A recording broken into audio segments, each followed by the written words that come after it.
Alhamdulillah Rabbil Alameen wassalatu wassalamu ala Sayyidil Anbiya wal Mursaleen. This is Mujib Khazi. You're watching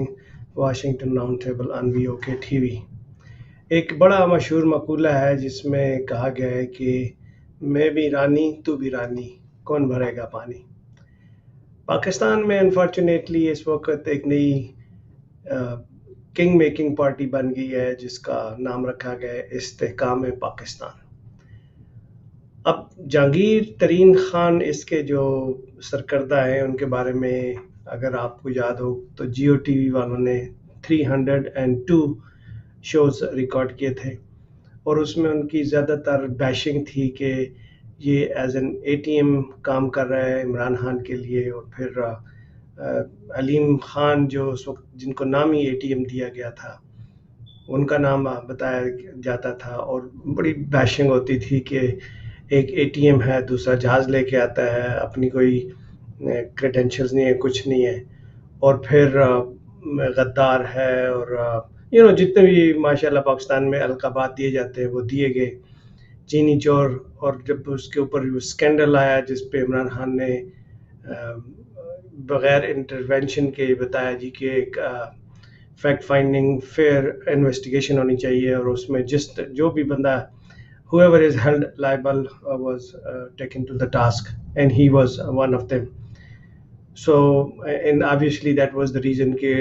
اس کو پیچھے ہٹنا پڑا, and then he went back into the back burner or behind the scene, and this is what has been cooking. So کیونکہ laws ایسے بنے ہوئے پاکستان کے اندر کہ these laws are only to protect the mafia basically. آپ نے جو sugar کا کرائسس پاکستان میں آتا ہے تو وہ لاز ان کو پروٹیکٹ کرتے ہیں، جب آٹے کی کرائسس آتے ہیں تو لاز ان کو پروٹیکٹ کرتے ہیں، اور پھر آبویسلی جو ہماری انٹیلیجنس ایجنسیز ہیں وہ بھی تو ایک بزنس انٹرپرائز ہیں، پورا اسٹیبلشمنٹ پورا ایک بزنس انٹرپرائز ہے، تو ہر ایک کے انٹرسٹ جو ہے وہ ایک دوسرے کے ساتھ جڑے ہوتے ہیں. تو اس لیے ایک بندہ آیا تھا جس نے ان کو چیلنج کیا تھا، اور وہ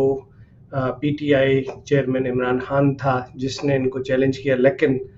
چونکہ وہ ان کی انٹرپرائز میں انٹرفیرنس کر رہا تھا تو اس لیے اس کو یہ برداشت نہیں کر سکے، کیونکہ اس کا فائدہ پبلک کو ہونا تھا، پاکستان کو ہونا تھا، لیکن ان لوگوں کے جو کالے دھندے وہ پکڑے جانے تھے، اس لیے اس کو ہٹانا ضروری تھا. اب کیا ہے کہ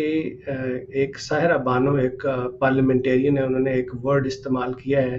میں اس کو ریپیٹ کر دیتا ہوں، میں یہ ورڈ استعمال کرنا تو نہیں چاہ رہا. تو انہوں نے یہ کہا جی کہ انڈیا میں کچرے سے انرجی بنائی جاتی ہے، اور یہاں پہ ایک استحکام پاکستان کے نام سے ایک پارٹی بنائی جاتی ہے جو کہ چلے ہوئے وہ کارتوس ہیں جنہوں نے پاکستان کی تباہی میں اپنے ذاتی مفادات کی بھلائی میں تو اپنا رول پلے کیا ہے، لیکن پاکستان کے لیے ان کا کوئی رول ہے نہیں ہے، تو وہ کیسے کوئی رول پلے کر سکیں گے؟ ان کا صرف اتنا رول رہا ہے through out history of Pakistan کہ پوٹینشلی جس بھی پارٹی میں حکومت بننے والی ہو اس میں وہ جمپ ان کر کے تو وہ چڑھتے سورج کے پجاری کی طرح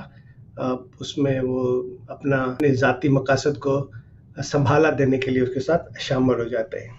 تو پی ٹی آئی کا جو فیوچر ہے، میرا اپنا اندازہ یہ ہے، میری اپنے انالیسس یہ ہے، پی ٹی آئی کا فیوچر وہی ہے جو پاکستان کا فیوچر ہے. اس کی بڑی وجہ یہ ہے کہ P T I grass root party ہے جو پبلک کے ساتھ ریزونیٹ کرتی ہے. پی ٹی آئی کو ختم کرنے کا مقصد یہ ہے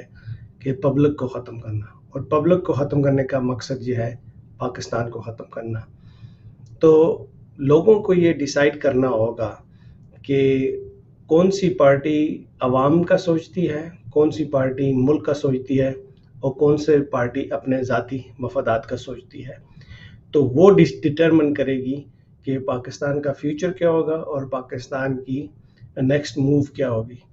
اب اللہ کرے کہ الیکشن ہو جائیں اور الیکشن میں دودھ کا دودھ پانی کا پانی ہو جائے گا، لیکن جس طریقے سے استحکام پاکستان پارٹی بنائی گئی ہے وہ اتنی پور بیسس پہ بنائی گئی ہے کہ اس کا چلنا تھوڑا سا ڈیفیکلٹ لگ رہا ہے. اپیرنٹلی ایسا لگ رہا ہے کہ عمران خان کی پارٹی کو